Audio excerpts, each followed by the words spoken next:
नमस्कार मित्रांनो, अयोध्येतल्या राम मंदिरात भक्तांनी दिलेल्या देणग्या, दानपेटीत टाकलेले पैसे, त्याची चोरी, त्याची चर्चा, त्याच्यावर सर्वोच्च न्यायालयात याचिका, याच्यावर CBI चौकशी झाली पाहिजे ही गाजत असताना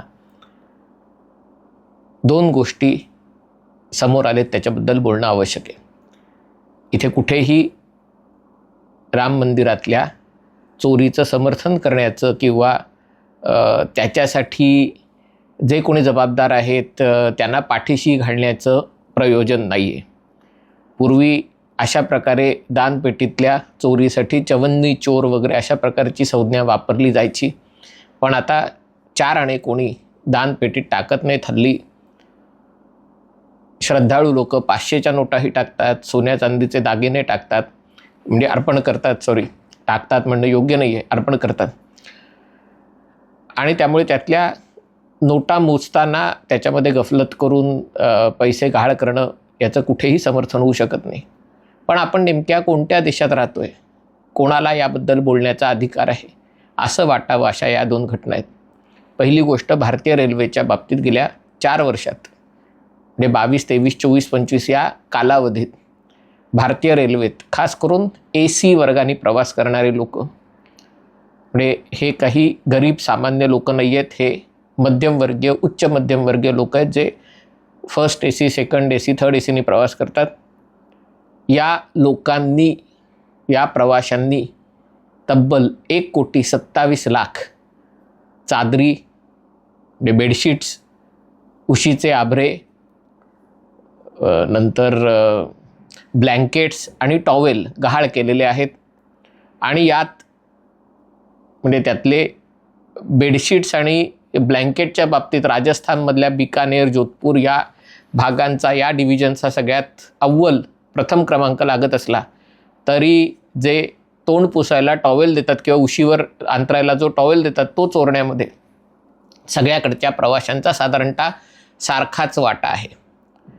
आता ही चोरी दुर्दैवाने बिचाऱ्या जे कोच अटेंडंट असतात त्यांच्याकडनं, त्यांच्या पगारातनं हे पैसे कापले जातात. म्हणजे ज्यांचं काम असतं की सगळ्या चादरी, टॉवेल बरोबर आहेत का नाही याचा हिशोब लावणं, आणि त्यांच्या हातून जर काही वस्तू गहाळ झाल्या तर कोणाचे ₹150, ₹250 असे त्यांच्या पगारातनं कापले जातात. आणि त्यांचा जो पगार जो साधारणतः 20-21 हजार रुपये असतो त्यातनं हे पैसे कापले गेले तर त्यांचे साधारणतः महिना 2-3 हजार रुपये कापले जातात, अशी बातमी, असं माहितीच्या अधिकारातनं आलेलं आहे. कारण रेल्वेने या सगळ्या गोष्टी कंत्राटावर दिलेल्या आहेत आणि कंत्राटदार कंपनी, तुम्हाला जबाबदारी आहे की टॉवेल, चादरी आहेत की नाही व्यवस्थित बघायची, आणि त्या जर तुम्ही बघत नसाल तर तुमचे पैसे कापले जातील असं त्यांच्या कदाचित कंत्राटात असतं. आणि त्यामुळे ही चोरी होऊ नये त्याची झळ कोणाला बसत नाही, बसते ती कोच अटेंडंटला बसते.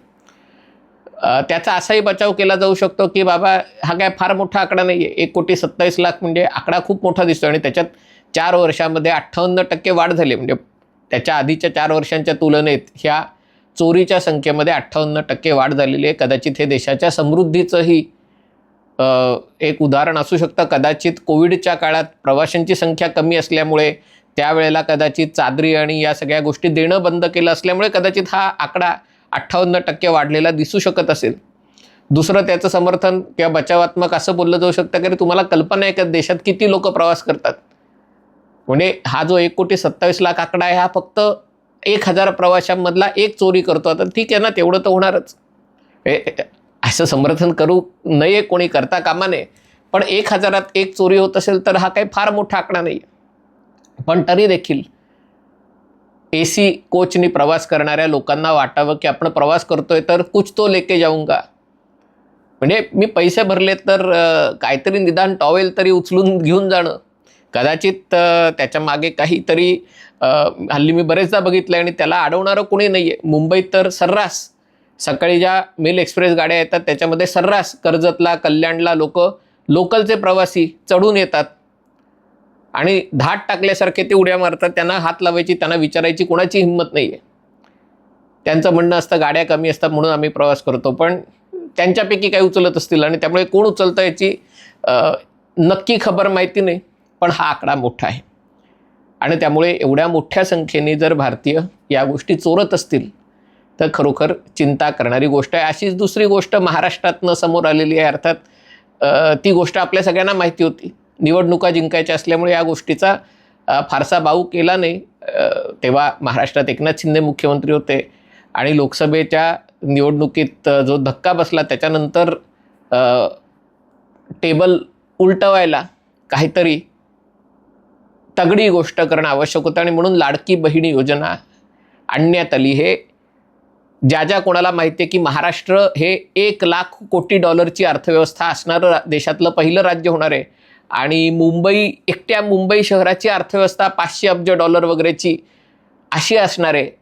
तर त्याच्यामध्ये जर दरडोई उत्पन्न काढलं, मी सरासरीने म्हणते कारण सरासरीमध्ये खरा आकडा कळत नाही, पण साधारणतः त्या जिल्ह्याचं त्या भागाचं दरडोई उत्पन्न काढलं तरी मुंबई, ठाणे, पुणे अनेक शहरांमध्ये जर तुमचं कौटुंबिक उत्पन्न 2.5 लाखाच्या खाली म्हणजे महिन्याचं तुमच्या संपूर्ण कुटुंबाचं उत्पन्न 20,000पेक्षा कमी असेल तर लोक जगू शकतात असं मला वाटत नाही.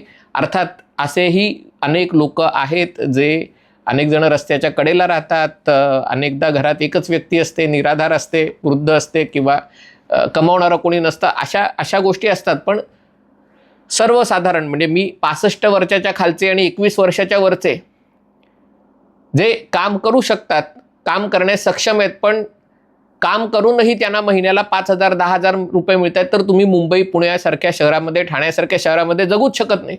पण तरी देखील लाखो महिलांनी अर्ज केले आणि आता आकडा समोर आलेला आहे की लाडकी बहीण योजनेत एकूण जे लाभार्थी महिला होते त्यांच्यापैकी 38% बोगस महिला, 38%. त्याच्या अर्थात 21,000 पुरुषही त्याचे लाभ घेत होते. कसे काय त्यांचा अर्ज मंजूर झाले माहिती नाही, पण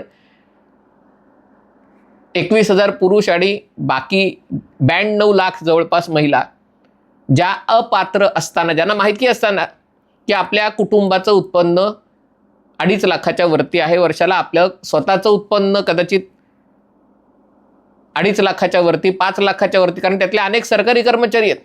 म्हणजे सरकारी कर्मचारी ज्यांना 7वा वेतन आयोग मिळतो त्यांना 2.5 लाखाचं वार्षिक उत्पन्न हे खूप दूरची गोष्ट राहिली.